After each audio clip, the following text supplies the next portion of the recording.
Welcome to Paint It Haint, the Black Scarcity Month special.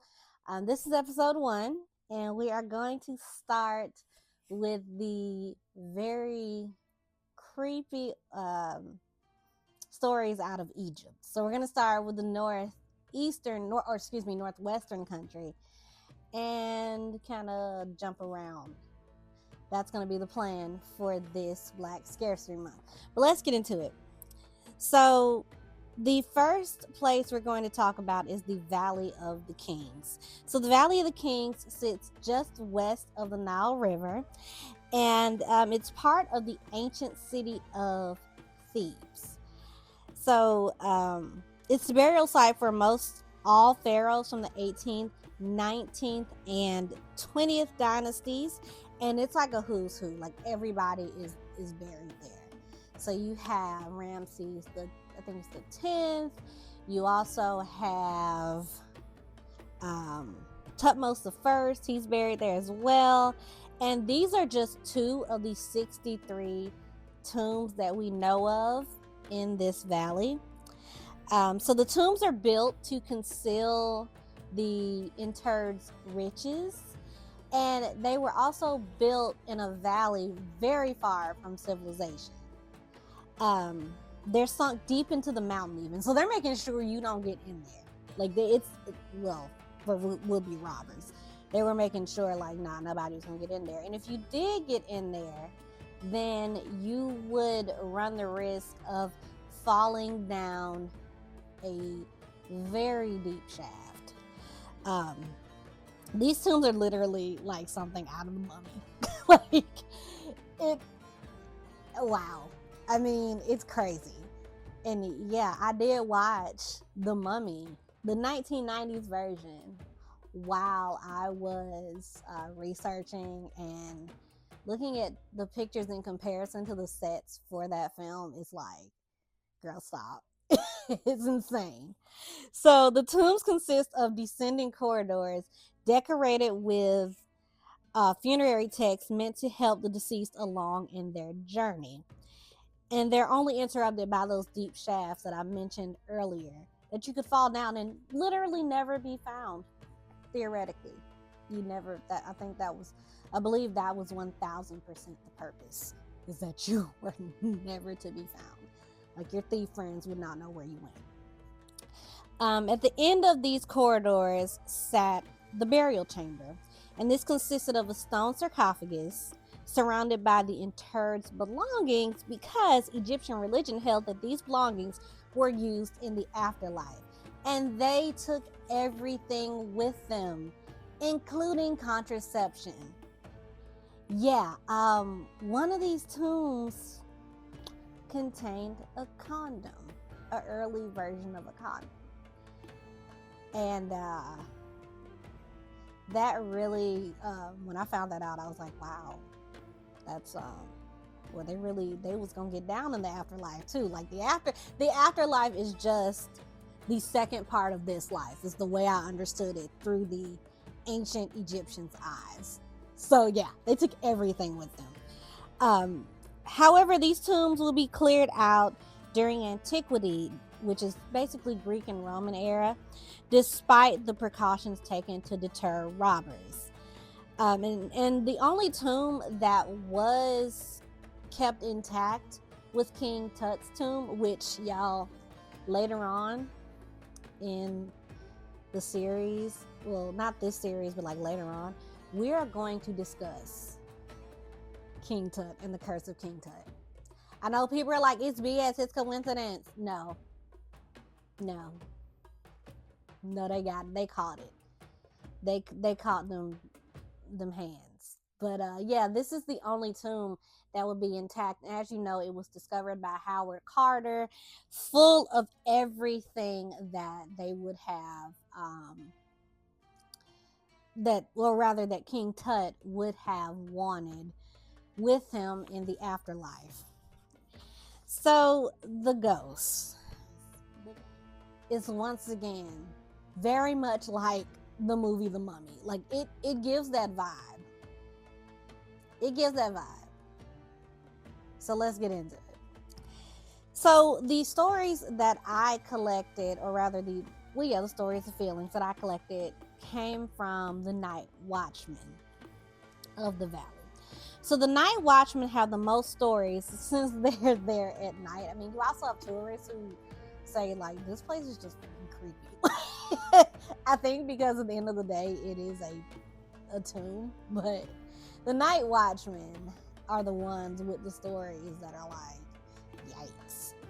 So they say that when everyone is gone for the day, the atmosphere changes. And I can attest to this feeling, having worked at a museum.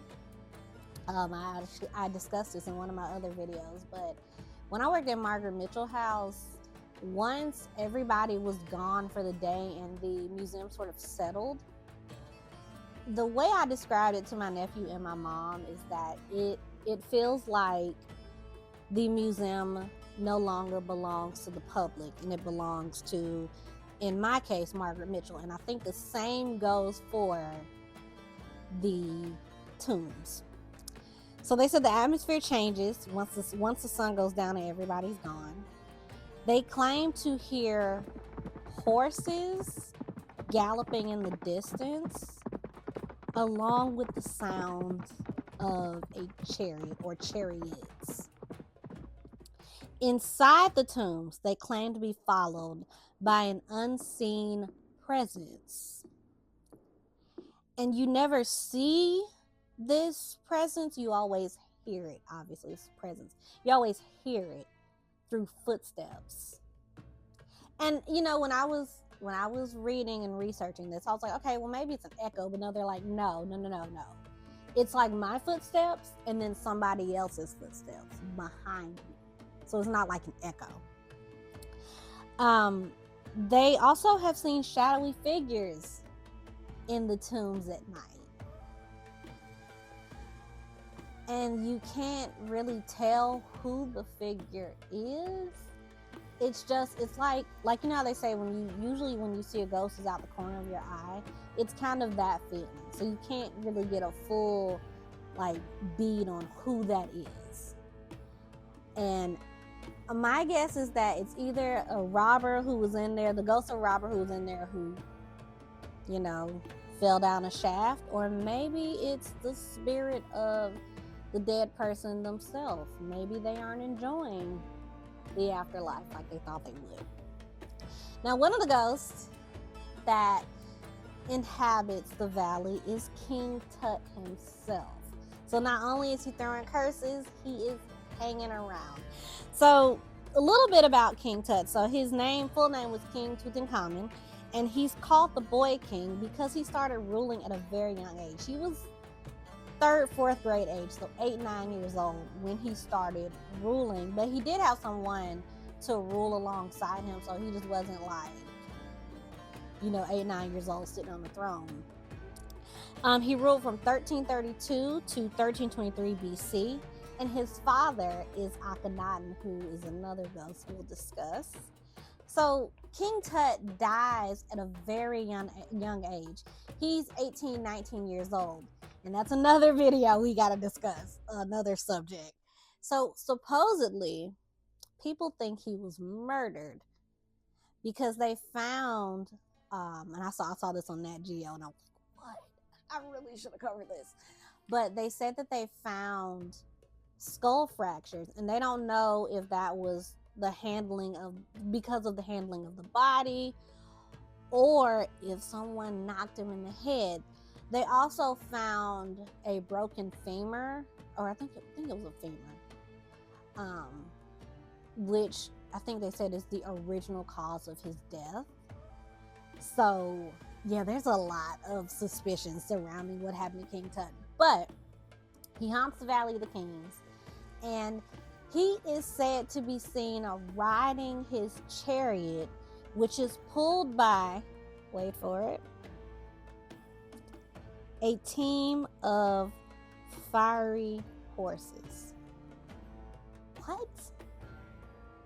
Imagine seeing that while you on duty, like, watching, guarding guarding the tombs or whatever. And you see that, I don't know that I would quit, because like I said, I work in a haunted museum, so I don't know that I would. Like, you always say I would quit, but like then you remember you got bills to pay, so you just gonna have to deal with seeing King Tut. And they know it's him because he is short stature, which he was only, I think, 5'6" or 5'9" inches tall, and he's wearing his traditional dress, like his pharaoh traditional dress. So he is said to ride around. And think about it. He died as a teenager, and yeah, he was married with kids and all that, but he's a teenager. I think he's just doing what teenagers do, going out joyriding in his afterlife. I believe that's why he's hanging around there. And there's, you're in the Valley of the Kings, it's desert. There's wide open space for you to just, ride around and do your thing. Now we go on to the Firefly Desert. So the Firefly Desert is part of the vast western desert in Egypt, and it is known for the Firefly Oasis. And when you see it, it's literally an oasis in the middle of this desert. It's lush, it's green, it's absolutely stunning. But the Firefly Desert is beautiful in its own way too, because they have these it's like chalk or limestone formations that almost appear snow-like. It is unreal. I was looking at pictures of it, and I was like, I'd really like to see that, although I don't think I would make it in the desert. dry heat, absolutely not. But the ghosts that are said to hang out there is the ghost of Akhenaten, so King Tut's daddy. So he wanders the Firefly Desert, and his story is like classic ghost story fare. But let's hear a little bit about who Akhenaten was, because it leads into like why he is haunting the desert. So his birth name was Amenhotep IV. His wife was Nefertiti. Ladies, we always hear about Nefertiti. I think she's actually, in the Remember That Time video of Michael Jackson. Her. Yeah. So anyways, he ruled from 1553 to 36 BCE during the 18th dynasty. And following his father's death, so his father was Amenhotep III, he would establish a new cult of religion, which was not popular in Egyptian society. So he wanted to just worship one God. He's actually known to be one of the first monotheistic kings in that region or in the world. So who he wanted to worship, and I would say what he wanted to worship, was the sun disk, the god Aten. And in doing this, he also said, we're going to do away with all the old religion, which was polytheistic. Now, this is going to piss off a lot of people, because not only did he abolish those religions, those previous religions, so in response to this, people start to destroy the areas, basically the places where you would worship. Okay, so first off, let's discuss the elephant in the room. I am in a different outfit. I'm actually wearing, you can't see it, but my Black Panther shirt, because my sound did not record. So let's finish up the video. So in response to Akhenaten changing the religion and banishing the old religion, the powers that be, like the religious powers that be, the priesthood, would decide to put a curse on the pharaoh. And that curse states that he is to wander the Firefly Desert for all eternity for what he did by banishing the old religion and putting in this new religion of worshiping the sun disk, Aten. So yeah, so people, I don't think people report seeing Akhenaten wandering the desert, but it's like a known fact. I mean, I'm pretty sure people have seen this ghost that live there or that are like live around there. But it's like a known fact that he supposedly wanders this desert as punishment for what he did. So that is the end of the video. Please like, comment, and subscribe. And let me know if you've been to Egypt, if you've heard these stories, or bonus, if you have heard, they have like an ancient ghost story that I'm going to talk about on TikTok. You may know it, but if you don't, tune in for that story. It's like the first, one of the first ghost stories in the world, and it has a message, as I believe many ghost stories do. So like I said, like, comment, and subscribe, and I will see you on the next Painted Haint episode. So next Painted Haint episode, we are going to cross the pond back here to the United States, and we are going to talk about the very famous Robert Johnson, who's a blues singer, and he makes an appearance sort of in the movie Sinners. I'm sure y'all know that Smoking Stack's cousin is based off of Robert Johnson. And on TikTok, we're going to talk about something that I have to apologize to my ancestors for not knowing about: the were hyena. That's crazy, and I feel like it's more terrifying than the werewolf. So we're going to get into that on TikTok, and hopefully that'll come out tonight or tomorrow at the latest. So I will see you there. Bye.